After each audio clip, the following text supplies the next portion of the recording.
Hi, I'm Steve Hingle with MidlifeCrisisCoaching.com, and today I want to talk with you about resilience in midlife crisis. Michael Jordan said, "I've failed over and over again in my life, and that is why I succeed." In the spring of 2009, I created an offering of 4 teleseminars. I put a lot of work into it, spent some money on it, and the result was that one person signed up, and he didn't have any money. Now I could have said, screw this, but I reached out to this man, and I offered to talk with him for free about the concepts. And it turned out he knew a lot about voice dialogue, an emotional process I was interested in, and we spent several weeks Skyping with each other, sharing and learning together. Over the years, I've made other efforts in my coaching that had less than ideal outcomes. And in the spring of 2013, I decided to niche my coaching practice to focus on men in midlife crisis. So as I record this, I have some concern that I'll again experience disappointing results. And some days I just want to hide under the covers. But mostly, I'm showing up and plugging away, and this is the result. So I'm going to share with you what I've learned over the years about resilience, both from my reading of positive psychology and my experience. Resilience is the ability to bounce back quickly from setbacks and to keep engaging with the world and moving forward. As a man in midlife transition, you might be suffering from the loss of a marriage or a job. You might have found that the life you've created over the years no longer fits. You might be regretting some poor decisions. You may feel lost and anxious because you don't know where you're going or how you'll get there.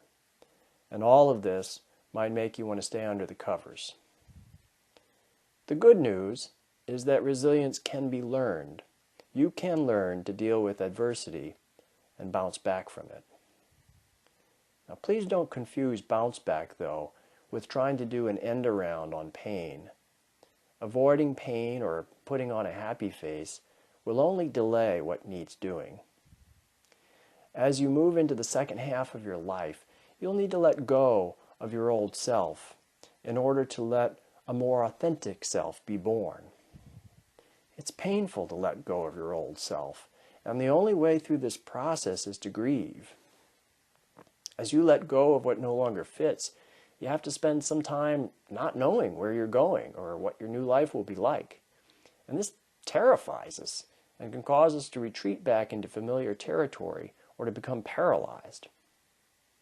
The skills of resilience help us to get more comfortable with the unknown, to stay conscious of the midlife process, and to keep moving forward.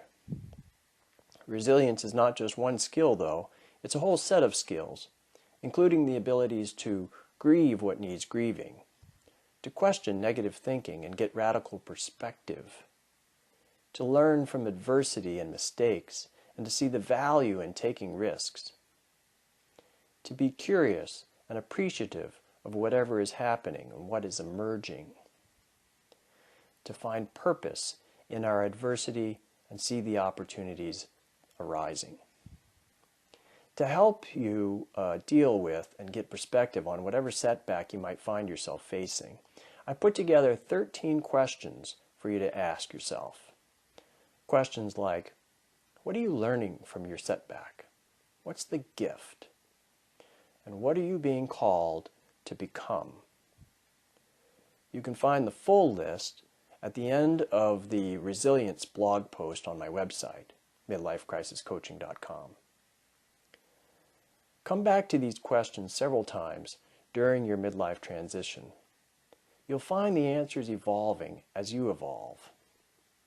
Please don't just look at these skills and questions when you're suffering a major setback. To become truly resilient, you have to make resilience a regular practice. And to get more practice, look back at other setbacks you've had and answer the questions for each one. And as you continue to suffer setbacks and mistakes, even small ones, answer the questions. Regularly practice also the skills of grieving, getting perspective, questioning negative thinking, and appreciating. And finally, talk to people you trust about what you're going through. As I get ready to launch MidlifeCrisisCoaching.com, I've been talking with friends, noticing what's showing up, and learning throughout the process. There's a feeling that I'm on the cusp of something extraordinary, and I need to climb onto the wave and enjoy the ride. This is what I want for you as you muddle through the midlife transition. Climb on board and get ready to discover who you really are and what you really want. Make resilience a life practice. When setbacks come again, and they certainly will, you'll be better prepared to handle them. I'd love to get your questions and comments at the resilience blog post at MidlifeCrisisCoaching.com. And if you enjoyed this post, please pass along to friends. Namaste.